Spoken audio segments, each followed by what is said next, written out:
So this is Kathleen. She's been volunteering in Xela with a broader view. Can you introduce yourself too? Yeah, hi, I'm Kit. I'm 18 years old and I'm from Atlanta. Journey and I decided to come to Guatemala with a broader view as part of our senior project. At the end of the school year, in the month of April, our school lets us take a month off to pursue any kind of project we want. So we decided to do a service trip that would also allow us to be immersed in a different culture and a different language, and we picked a broader view for that. All right. And at what project have you volunteered? We've been working at the local women's shelter for teen mothers and other abused young girls. It's been incredibly rewarding. All right. And what were your daily tasks here? So I went where they needed the most help, and for the vast majority of time that was working with the babies. So I got to help out with the teachers a couple days, but really what they need is so that the moms can go to school and they can learn someone to watch after the children. So that's what I've been doing primarily here. And what kind of tasks did you do? Carrying babies, trying to get them to stop screaming and crying, getting them food, changing diapers. When I worked with the teachers, I got to teach an English class, which was a ton of fun.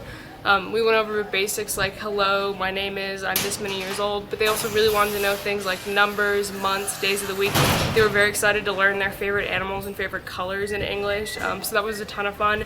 And then I've also helped out with some art projects too. They just need people to kind of cut cardboard because there just aren't enough hands here, so that has been fun. All right. And what was the most memorable part?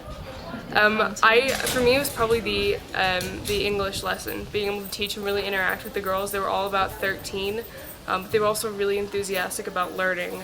It was just a ton of fun for me to get to really interact with them like that. All right. And tell me about your host family. My host family is great. It's a very big family. I think, like Jordan said, there are about 6 people. Griselda, her mother-in-law, her husband, her son, her niece, and her niece's daughter, Danny. And it's been really great living with them. They've been incredibly welcoming, very accommodating. It's really fun to talk to them. Danny is a ton of fun. She really likes talking with us about English stuff. She loves English music. She likes zombies a lot. So we watched like a zombie movie with her last night. It's just been a great time. Also, Griselda's an amazing cook, and I really enjoyed getting to eat all 3 meals there. It's been great. It's been a great experience. I'm gonna miss them a lot. All right. Did you try your favorite meal here? I think, like Journey said, my favorite meal was the scrambled eggs in a tortilla. Oh yeah. And I don't know why it was so good, but it really was. But Griselda has gone out of her way to, typically Guatemalans will eat like eggs and beans like twice a day, every day.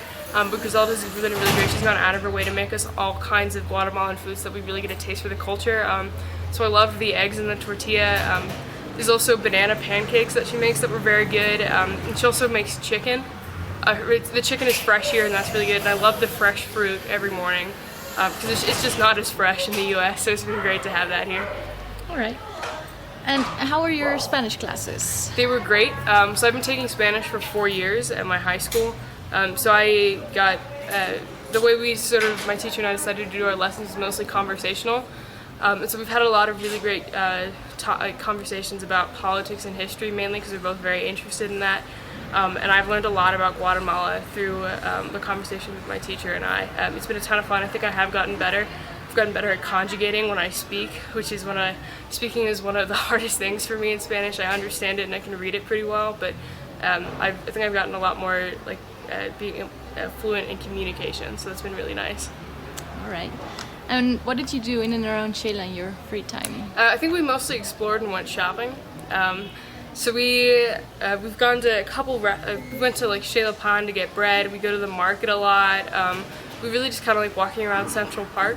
There are a lot of really cool vendors there. So I think on Sunday there was a really neat setup where there were vendors on every side of the park, and we went around and we got to look at some of the artists and crafts and all that. And it's been really great. We just kind of been exploring and getting to know the city better. All right.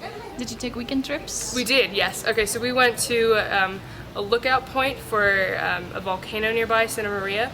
That was I guess it was 2 hours to get up and an hour to get back.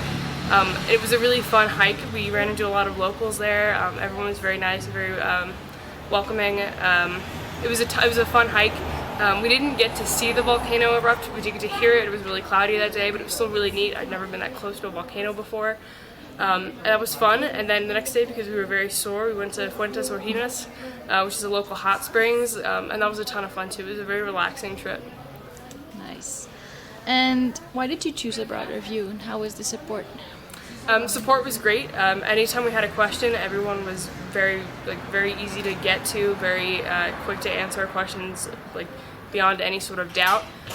We picked a broader view because that's what was recommended to us by our school. Our school had actually sent a couple of girls to Antigua a couple years ago through a broader view.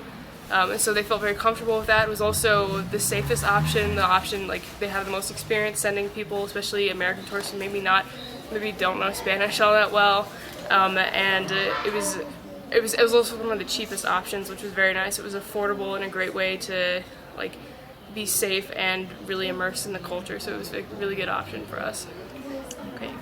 And would you recommend this program to future volunteers? Yeah, I absolutely would. I've had a great time here. Yeah. Do you have any tips what to do or what to bring, or? I think my number one tip would be to know that you're not going to do the project you think you're going to do. You're going to do the project you need to do.